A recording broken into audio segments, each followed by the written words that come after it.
चलिए कक्षा 11 स्वाध्याय 3.5 और 3.5 के अंदर भूइष्ठक।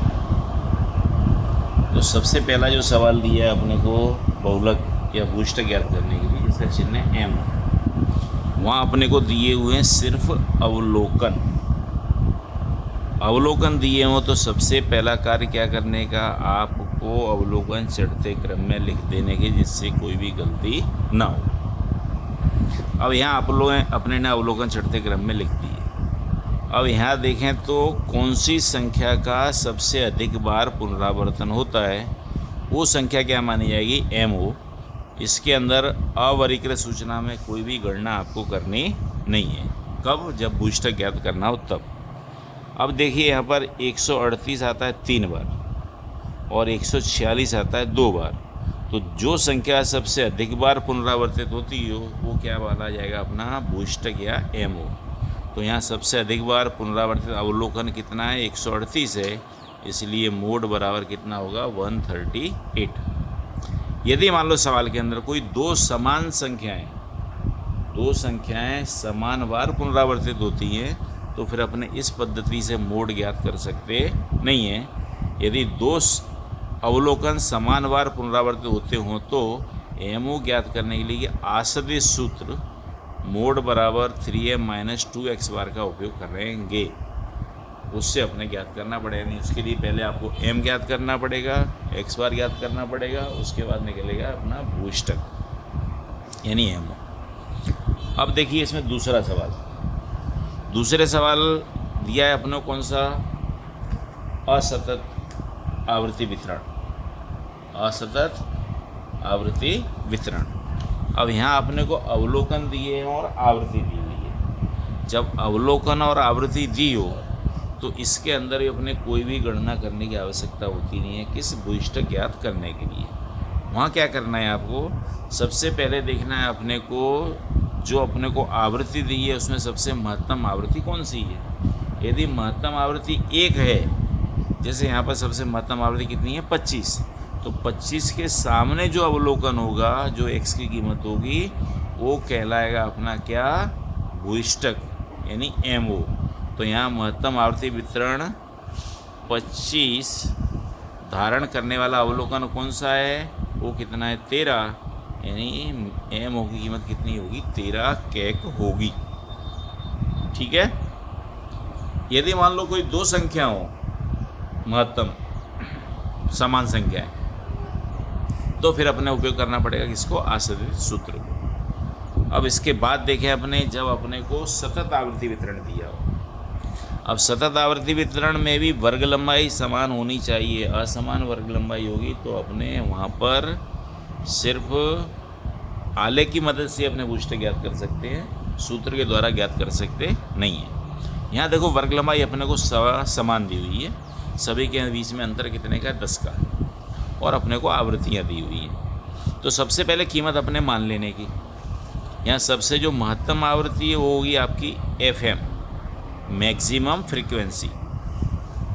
FM का अर्थ क्या होता है, मैक्सिमम फ्रीक्वेंसी, सबसे महत्तम आवृत्ति।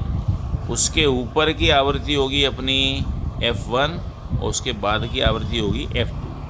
महत्तम आवृत्ति के सामने जो वर्ग मिलता है उस वर्ग की अधः सीमा हो जाएगी अपनी लोअर लिमिट यानी L, और उसके बाद वाली और उन दोनों के बीच का अंतर क्या होगी, अपनी वर्ग लंबाई।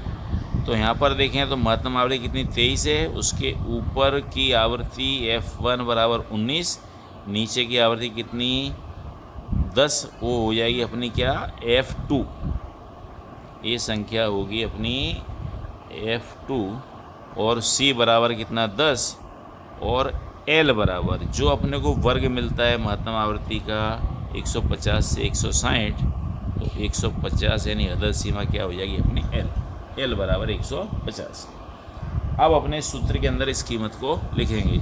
सूत्र क्या है इसका, मोड का, MO = L + FM - F1 upon 2FM - F1 - F2। सूत्र में कीमत लिखें अपने, L बराबर कितना, 150, तो एल की कीमत 150। एफ एम मिला कितना अपने को 23, यहाँ 23। F1 बराबर कितना 19। 2FM एंड 2 कोष्टक में 23 माइनस 19 और माइनस के 10। वर्ग लंबाई कितनी है अपने पास में 10। ठीक है, अब इसे अपने हल करो तो 150 प्लस 23 में से 19 घटाएं कितने 4 गुणे 10 करेंगे कितना हो जाएगा 40, यानी 4 गुणे 10। यहाँ पर 23 दूनी कितना 46, ये दोनों संख्या माइनस की जुड़ जाएंगी तो माइनस के कितने आएंगे 29, यानी कि 150 प्लस 40 और 46 में से अपने 29 घटाएं तो कीमत मिलेगी अपने को कितनी 17। तो 40 के अंदर 17 का भाग दें अपने तो 150 प्लस 40 में भाग दें 17 तो कीमत मिलती है अपने को 2.35।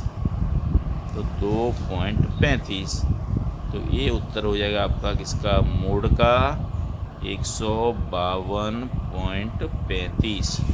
ये हो जाएगा अपना मोड। अब देखिए सवाल नंबर जो आपको असमान वर्ग लंबाई वाला सवाल नंबर दिया हुआ है आपको 3।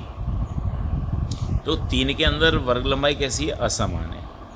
जब असमान वर्ग लंबाई हो तो वहाँ पर अपने भूष्टक ज्ञात कर सकते नहीं है। उसे ज्ञात करने के लिए अपने को आसरित सूत्र का उपयोग करना पड़ेगा। यानी पहले उसमें आप निकालना x बार ज्ञात करने का सूत्र कौन सा sigma f x upon N. D का उपयोग करना नहीं, कारण कि वर्ग लंबाई कैसी है असमान। और m ज्ञात करने के लिए जो सूत्र है कौन सा, पहले छोटा सूत्र फिर बड़ा सूत्र, उस सूत्र का उपयोग करेंगे। x बार और m की कीमत ज्ञात करने के बाद में जो आसरित सूत्र है अपना mode is equal to 3m minus 2x bar, उसके द्वारा अपने मोड ज्ञात करेंगे। अब यहाँ पर आपके चैप्टर की पूर्णाहुति होती है। एक आलेख का सवाल है जो अपने आलेख पर करना है, उसे अगले वीडियो में आपको भेजेंगे। धन्यवाद।